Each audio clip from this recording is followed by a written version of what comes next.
Olá, meu nome é Eduardo Starosta e esse é o canal Fora de Curva. Gente, hoje é dia 19 de outubro, estamos então cada vez mais perto da realização do segundo turno das eleições presidenciais e de vários estados do Brasil. E se nós fôssemos nos fiar pelo que a imprensa fala, que ela é extremamente partidária, seguramente nós teríamos visões distorcidas das propostas reais de cada candidato, cada partido, diretamente relacionado à corrida presidencial. O que nós fizemos aqui no Fora de Curva? Coletamos hoje, no campo da economia, algumas das principais propostas de cada partido, uma se relacionando com a outra, uma se contrapondo à outra. Então vamos analisar de uma maneira mais objetiva o que cada partido, o que o Luiz Inácio da Silva e que Jair Bolsonaro estão propondo, de acordo com as palavras deles, não de acordo com a interpretação das manchetes, que é uma coisa que tem viciado muito a grande imprensa e extremamente negativo para todo o Brasil. Então vamos lá, eu vou expor um slide bem sistematizado das principais propostas econômicas de cada um e fazer comentários comparativos. Mas antes disso, não esqueça, botão no like e inscreva-se aqui no canal, no Fora de Curva. Bom, então vamos começar nosso trabalho de hoje. Está aí exposto o slide, em vermelho, respeitando as preferências de cor de cada um dos lados, está as propostas do PT, e em verde, o que o PL pensa a respeito da continuidade do governo Jair Bolsonaro.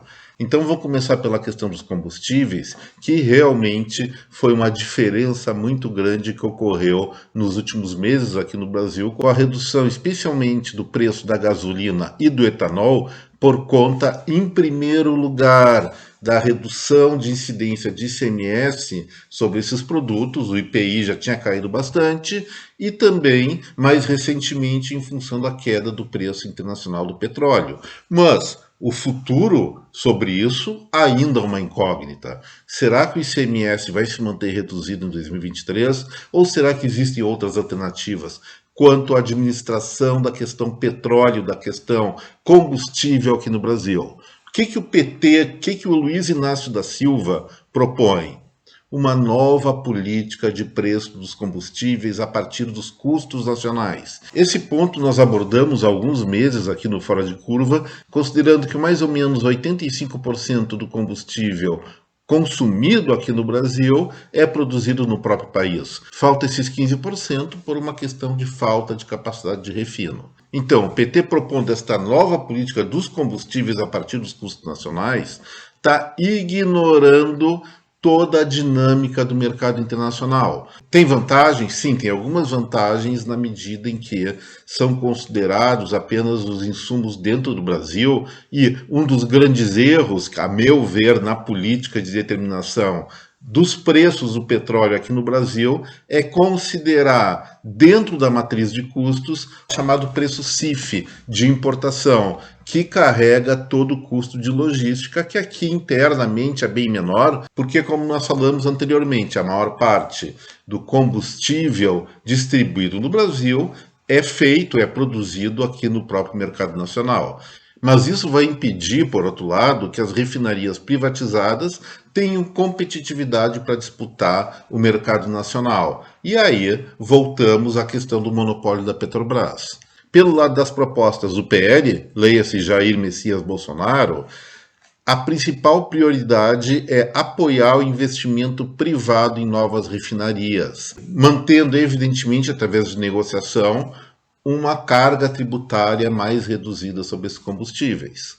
Olha, pessoalmente, eu optaria por uma mistura das duas propostas. Se por um lado é sim importante dar uma olhada para ver se pode-se tirar esse preço CIF do petróleo produzido aqui no Brasil para dar mais competitividade, por outro, considero fundamental que o Estado brasileiro o quanto antes se livre das suas estatais que não somam em nada para a administração pública do nosso país.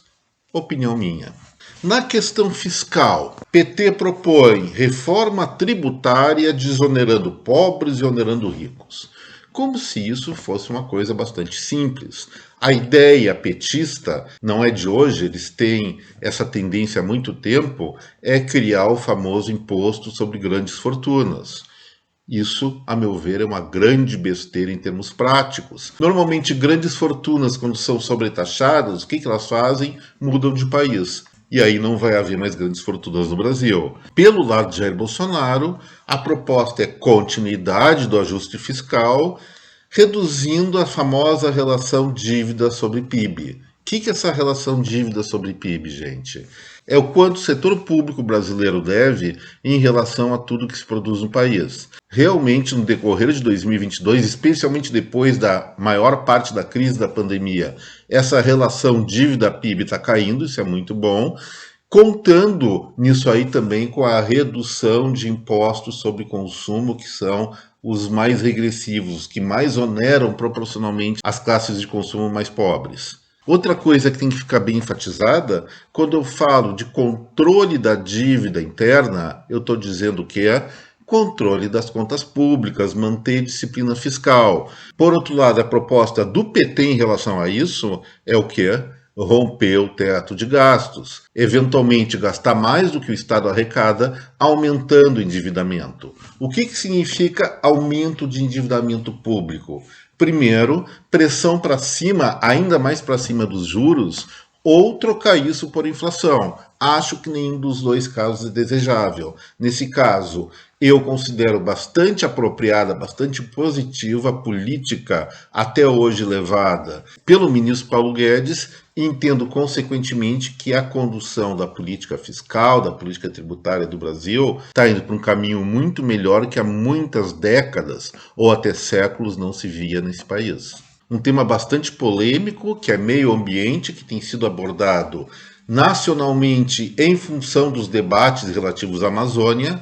Proposta do PT: exploração comercial da biodiversidade da Amazônia com apoio internacional. O que eles chamam de apoio internacional? É atrair institutos, centros de pesquisa de biodiversidade para a descoberta de novos componentes, de novos produtos, novas moléculas a partir da floresta amazônica e, com isso, gerar riqueza e compartilhar essa riqueza com o mundo. E aí vem a proposta bastante firme também do atual presidente Jair Bolsonaro, que é garantir a soberania brasileira sobre todo esse território, que é quase um pouquinho maior que 50% de todo o Brasil. Olha, acho que a proposta do PL é mais consequente. A Amazônia, apesar de ter muita riqueza, é uma área brasileira, azar dos outros países que devastaram suas florestas. Sim, nós temos que cuidar do meio ambiente, temos que evitar desmatamento para ir contra eventuais extinções de biodiversidade, mas uma coisa é muito clara: pela proposta do PT, pode-se descobrir, sim, mais moléculas aproveitáveis no nosso planeta a partir da internacionalização da pesquisa, só que essa molécula, depois de descoberta, gente, ela não fica restrita ao produto natural da Amazônia, ela é processada em laboratório e o Brasil simplesmente perde autoria sobre esse produto, ou sobre essa molécula, melhor dizendo, que pode gerar produtos bastante interessantes, bastante proveitosos para o mundo através das exportações brasileiras. Já Bolsonaro, como eu falei, zela pela soberania e também defende a exploração criteriosa do que tem no meio da floresta amazônica. Não só a biodiversidade, mas também a extração de minerais valiosíssimos que estão lá no subsolo, especialmente de Roraima. Fico de novo do lado do verde e branco nessa contenda, não realmente dispensando algum aperfeiçoamento que o pessoal da esquerda pode propor no sentido de explorar melhor a biodiversidade, mas dentro de empresas, dentro de um contexto brasileiro, para aí sim nós pegarmos esses produtos e transformarmos eles em produtos de alto valor agregado para melhorar a nossa economia aqui. Questão do Estado intervindo na economia, proposta muito clara do Luiz Inácio da Silva é reestatizar a Eletrobras, o que para mim vai ser uma grande besteira. Nessa mesma batida, ele deve querer preservar a Petrobras e outras estatais que já não fazem mais sentido estar nas mãos do Poder Público Federal. Por outro lado, proposta do PL e Jair Bolsonaro é continuar com os programas de privatização de forma a reduzir o tamanho econômico do Estado. Olha, aí é questão de convicção pessoal, eu sou muito favorável à proposta atualmente encampada pelo PL, de uma economia com Estado menor, mais liberal, com mais livre concorrência. Isso só tem a acrescentar no longo prazo ao padrão de vida dos brasileiros. E, finalmente, eles têm propostas que não deram muito detalhamento. Por exemplo, na questão de infraestrutura, o PT fala em investimentos nesse setor sem haver um detalhamento mediante consulta prévia dos estados. É a adoção daquele orçamento participativo que muitos estados, até municípios, aplicou, especialmente os governados pelo PT. Olha, está muito claro quais os principais gargalos infraestruturais do Brasil. Podemos falar em estrada, podemos falar em distribuição de água, podemos falar em ferrovia, aeroportos, portos e várias outras coisas que estão muito bem mapeadas. Reinventar essa roda é perda de tempo, é marcar passo para não fazer as obras necessárias para alavancar realmente a economia brasileira e diminuir o chamado custo Brasil.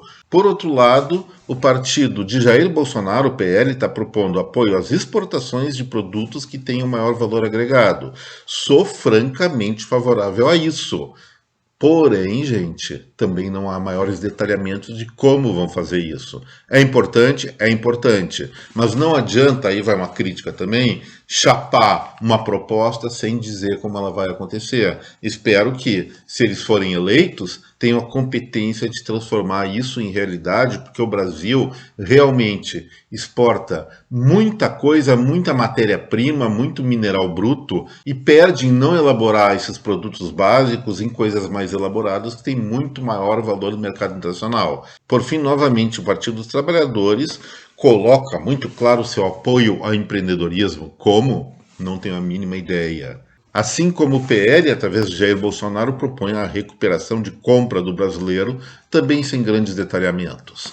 Mas vamos ver o frigir dos ovos. São duas propostas que, apesar de alguns pontos não terem muito detalhamento, são bastante claros. Uma indica uma intervenção maior na economia, o Estado mais paternalista, e a outra coloca muito claramente que o melhor caminho para o desenvolvimento do Brasil, para a prosperidade do nosso país, é aumentar o grau de liberdade empreendedora, o grau de liberdade econômica. Eu, pessoalmente, não vou esconder, prefiro a linha de ação verde e branco. Mas está aí, em termos sintéticos, o que cada um dos partidos colocou como suas propostas para a economia brasileira. Lógico que falta muita coisa, por omissão deles, ou então por minha omissão, por não ter achado a manifestação deles, mas já dá basicamente para definir o que cada lado pretende fazer com o Brasil. Como eu falei, eu tenho a minha opção. Aqui está o quadro para vocês podem congelar a tela no vídeo para analisar melhor cada um dos lados e fazer a sua opção também. E boa sorte para nós, que Deus nos ajude nessas eleições. Por hoje, o Fora de Curva era isso. Espero que você tenha gostado desse vídeo. Alguns vão discordar, é claro, porque eu critico os dois lados. Então, talvez eu leve o seu papo de todos os lados da política brasileira. Mas eu sempre faço questão de ser sincero nesses vídeos e espero que vocês compreendam isso. E se compreenderam, deixem o like, se inscrevam no canal. E se não compreenderam, não gostarem, façam o seguinte. Quem é petista manda para os bolsonaristas. E quem é bolsonarista manda para os petistas e daí eles não vão gostar também. Gente, então, muito obrigado pela atenção de cada um de vocês. Até breve. Um abraço. Tchau.